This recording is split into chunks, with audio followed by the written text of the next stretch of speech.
असरानी जो इस दुनिया में नहीं रहे, जिनकी 85वीं बर्थ एनिवर्सरी पे उनकी फिल्म रिलीज हुई 21। इंदिरा गांधी से शिकायत करने के बाद मिलने लगा था इन्हें काम। अमिताभ जया की शादी में बने थे दुल्हन के भाई।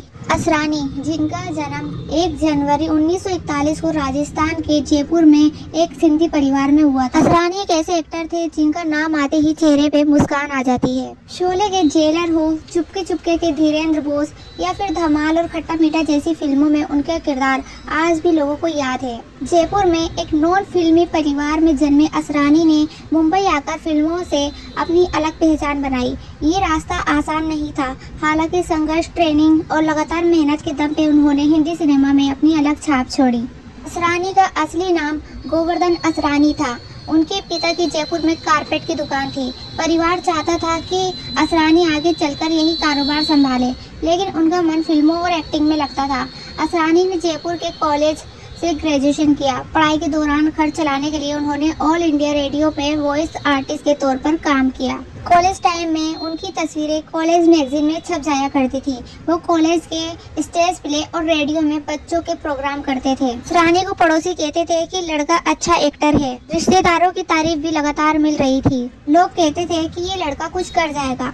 इन तारीफों ने उनके मन में भरोसा पैदा किया कि वो फिल्मों की दुनिया में कदम रखे। जयपुर में असरानी के मोहल्ले में एक चाचा हुआ करते थे और उनके रिश्तेदार मशहूर म्यूजिक डायरेक्टर नौशाद अली थे। उसी रिश्ते के सहारे चाचा ने नौशाद को एक चिट्ठी लिखी। चिट्ठी में लिखा था, इस लड़के की आवाज अच्छी है, कॉमेडी भी अच्छी करता है। मैट्रिक की पढ़ाई करने के बाद असरानी नौशाद के नाम की चिट्ठी लेकर मुंबई को निकल पड़े। उन्हें लगा नौशाद साहब का नाम है तो काम आसानी से मिल जाएगा। मुंबई पहुंचकर उन्होंने पहली बार बड़े शहर की चमक देखी। यहाँ आके उन्हें लगा कि उनका सपना जल्द ही पूरा हो जाएगा। उन्होंने घर पे चिट्ठी लिख दी, 2-4 दिन में काम मिल जाएगा, लेकिन हकीकत बिल्कुल उलट थी। नौशाद का पता ढूंढते ढूंढते 1 महीना निकल गया। जब नौशाद का आशियाना नाम का बंगला मिला तो वॉचमैन ने उन्हें मिलने ही नहीं दिया। वॉचमैन ने कहा, ये गलतफहमी दूर कर लो, नौशाद साहब बहुत बिजी है, उनसे मिलने में वक्त लगेगा, बेहतर है चिट्ठी छोड़ जाओ और 1 महीने बाद आना। असरानी को लगा कि अब तो रास्ता खुल गया है, लेकिन धीरे धीरे भ्रम टूटने लगा। 1 साल तक वो काम ढूंढते रहे। आखिरकार नौशाद साहब के भांजे ने दया खाकर उन्हें एक फिल्म में गेस्ट रोल दिया। फिल्म थी खोटा पैसा। इस रोल में उन्हें फिल्म के एक पार्टी सीन में लाइन में खड़े रहना था। फिल्म के इस रोल के लिए सूट चाहिए था, लेकिन असरानी के पास सूट नहीं था। मजबूरी में 5.5 फीट लंबे असरानी को अपने 6 फीट मामा का बड़ा सूट पहनना पड़ा। इसके लिए 8 दिन तक लाइन में खड़े रहने के बाद असरानी को समझ आ गया कि फिल्मों का रास्ता इतना आसान नहीं है। नशा उतर चुका था। आखिरकार वो 1 साल बाद मुंबई से लौटकर जयपुर आ गए। जयपुर लौटने पर घर वालों ने कहा, शाबाश बेटे, अब कारपेट की दुकान संभालो। लेकिन उसी टूटे सपने ने असरानी को सिखाया कि बिना तैयारी और ट्रेनिंग के सिर्फ सपने लेकर मुंबई आना सबसे बड़ी भूल होती है। यही सीख आगे चलकर उनके संघर्ष की नींव बनी। कि कुछ समय बाद असरानी को पता चला कि पुणे में film and television institute of India में पहली बार एक्टिंग का प्रोफेशनल कोर्स शुरू होने वाला है। असरानी को लगा कि अगर सच में एक्टर बनना है तो पहले सही तरीके से एक्टिंग सीखना जरूरी है। ये सोचकर उन्होंने पुणे में एडमिशन ले लिया। FTII में पढ़ाई के दौरान असरानी ने अभिनय की बारीकियां सीखी, लेकिन कोर्स खत्म होने के बाद भी उनकी राह आसान नहीं थी। पढ़ाई के साथ साथ संघर्ष लगातार जारी रहा। वो पुणे और मुंबई के बीच आते जाते रहते थे। कभी ऑडिशन देते, कभी प्रोडक्शन ऑफिस के चक्कर लगाते और कभी छोटे मोटे किरदारों की तलाश करते। इस दौरान उन्हें छोटे मोटे रोल मिले, लेकिन स्थायी काम नहीं मिला। फिर एक दिन फिल्मों को लेकर इंदिरा गांधी से शिकायत थी।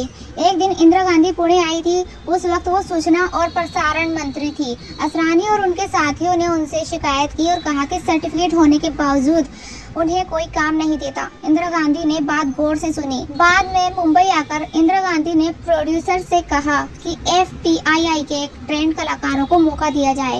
यहीं से असरानी की किस्मत बदली। कुछ दिन बाद उन्हें और जया बादुड़ी को फिल्म मिली गुड्डी। इस फिल्म में असरानी का रोल छोटा था, लेकिन फिल्म सुपरहिट रही, जिस वजह से उन्हें आगे और काम मिला।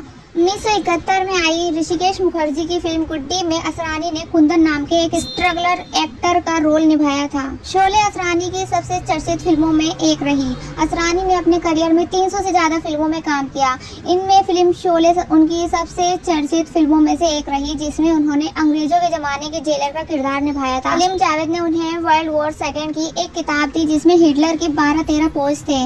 बताया गया कि हिटलर पब्लिक में आने से पहले अपने कमरे में रिहर्सल करता था, पूरी ड्रेस पहनकर फोटोग्राफर के सामने अलग अलग पोज देता था और उनमें से कुछ पोज चुनकर जनता के सामने आता था। उसी पल असरानी को समझ आ गया कि इस किरदार की ताकत उसका एटीट्यूड है।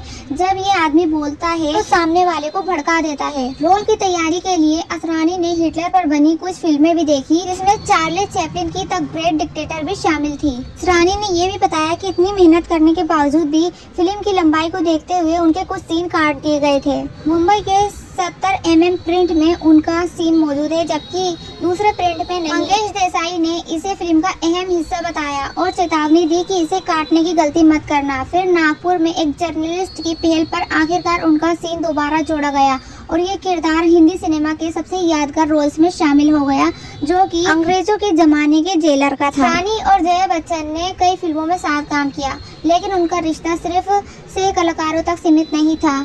ये रिश्ता गुरु शिष्य का था। FTII में असरानी जया के टीचर थे, वहीं उन्होंने जया को एक्टिंग की बारीकियां सिखाई। असरानी ने बताया कि जया उनके नीचे वाले फ्लोर में रहती थी। अमिताभ अक्सर उनसे मिलने आया करते थे। कई बार ऐसा होता था कि जया के घर प्रोड्यूसर बेटे होते थे तो अमिताभ चुपचाप असरानी के घर आकर बैठ जाते थे। अमिताभ जया की शादी में असरानी दुल्हन के 4 भाइयों में से एक थे। फिल्मों में एक बड़ा नाम कमाने के बाद भी जया असरानी को सम्मान से सर कहकर बुलाती थी। असरानी ने अपने करियर में कुछ नेगेटिव रोल भी किए जो लोगों को पसंद नहीं आए। इन दिनों असरानी की फिल्म 21 रिलीज हो रही है। 20 अक्टूबर 2025 को असरानी के निधन के बाद उनकी फिल्म किस किस को प्यार करूं 2 रिलीज हुई थी। वहीं आज उनकी बर्थ एनिवर्सरी के दिन उनकी एक और फिल्म 21 रिलीज हो रही है, जिसमें दिवंगत धर्मेंद्र भी नजर आएंगे। ये धर्मेंद्र की आखिरी फिल्म है। इसके अलावा असरानी प्रियदर्शन की आने वाली फिल्मों भूत बंगला और हैवान में भी दिखाई देंगे।